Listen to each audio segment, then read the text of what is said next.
America और Germany समेत यूरोपीय देश भले ही विकसित और धनी देशों में शुमार हो, लेकिन डायरेक्ट बेनिफिट ट्रांसफर यानी देशवासियों का ऑनलाइन फायदे पहुंचाने में भारत का मुकाबला नहीं।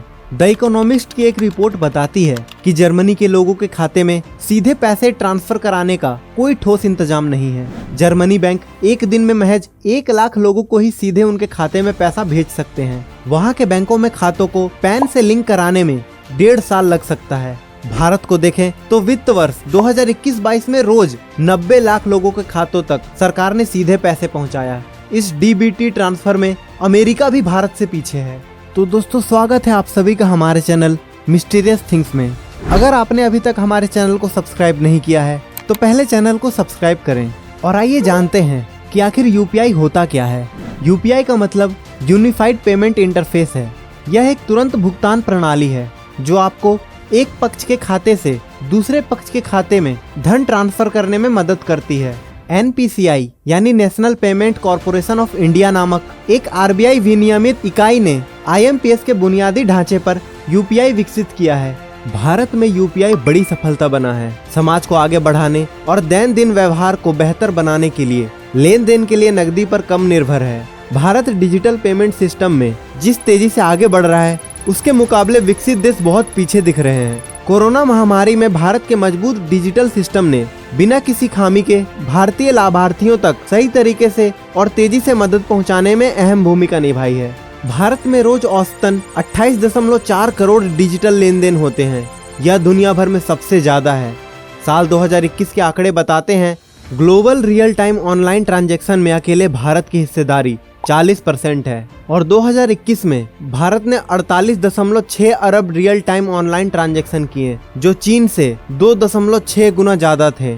अमेरिका, कनाडा, ब्रिटेन, फ्रांस और जर्मनी के कुल ट्रांजैक्शन को मिला दे तो भारतीय ट्रांजैक्शन 6.5 गुना रहे। तो दोस्तों, आइए अब जानते हैं कि आखिर भारत क्यों विकसित देशों से आगे हो रहा है।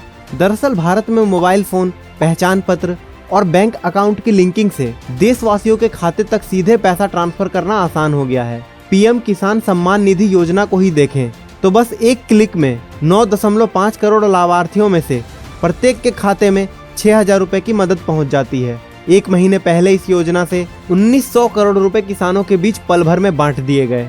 वित्त वर्ष 2021-22 में 8,800 करोड़ से ज्यादा डिजिटल ट्रांजैक्शन हुए। मौजूदा वित्त वर्ष 2022-23 में ही जुलाई तक 3,300 करोड़ से ज्यादा ऐसे लेन देन हुए। चालू वित्त वर्ष 2022-23 में अब तक 566 लाख करोड़ रुपए का ट्रांजैक्शन किया जा चुका है और ये ट्रांजैक्शन दिन पे दिन बढ़ भी रहे हैं। यूनिफाइड पेमेंट इंटरफेस यानी यूपीआई ट्रांजैक्शन को देखें तो इस साल अगस्त में 10.72 लाख करोड़ रुपए के कुल 6.57 अरब ट्रांजैक्शन हुए। ये जुलाई से 4.62% ज्यादा है। बीते साल अगस्त से तुलना करें तो 85% ट्रांजैक्शन बढ़ गए। डिजिटल लेन देन ही नहीं, बिना पेनल्टी इनकम टैक्स रिटर्न भरने की आखिरी तारीख 31 जुलाई को देश में 72.42 लाख रिटर्न दाखिल हुए। एक दिन में इतनी तादाद में रिटर्न फाइल होने का यह रिकॉर्ड है। आधार बनवाने में भी लोग पीछे नहीं हैं। इसे जारी करने वाली संस्था UIDAI ने कहा है कि जुलाई में 53 लाख नए आधार कार्ड बने। इस दौरान 1.47 करोड़ आधार कार्ड अपडेट किए गए।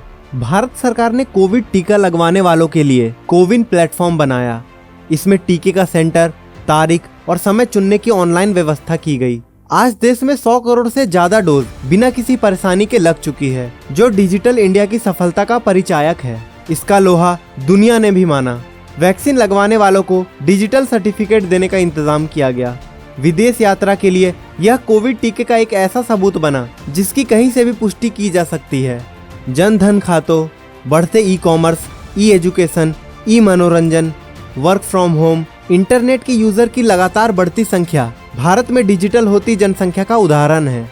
इसकी बड़ी वजह टेलीकम्युनिकेशन में आई क्रांति, मोबाइल और डेटा पैकेज का सस्ता होना भी है, जिसने आम जन तक इंटरनेट की पहुंच को आसान बनाया। ट्राई के मुताबिक जनवरी 2021 में भारत में ब्रॉडबैंड का उपयोग करने वालों की संख्या बढ़कर 75.76 करोड़ तक पहुंच चुकी है। डिजिटल इकोनॉमी को बढ़ाने में ई-कॉमर्स की अहम भूमिका है। कोरोना की चुनौतियों के कारण भी ऑनलाइन खरीद को बढ़ावा मिला। साफ है कि जर्मनी जैसे विकसित देशों के पास भारत की तरह डिजिटल इंफ्रास्ट्रक्चर अभी नहीं है। दुनिया के ये देश भारत से सबक ले सकते हैं। ये सारी बातें सुनकर आपको एक भारतीय होने का बहुत गर्व महसूस हो रहा होगा। अगर हाँ, तो इस वीडियो के कमेंट सेक्शन में आप जय हिंद जरूर लिखें। और वीडियो पसंद आई हो तो इसे लाइक करना ना भूलें और हमारे चैनल मिस्टीरियस थिंग्स को जरूर सब्सक्राइब करें। तो दोस्तों, अभी के लिए अलविदा, लेकिन जल्द ही मिलेंगे एक नई जानकारी के साथ।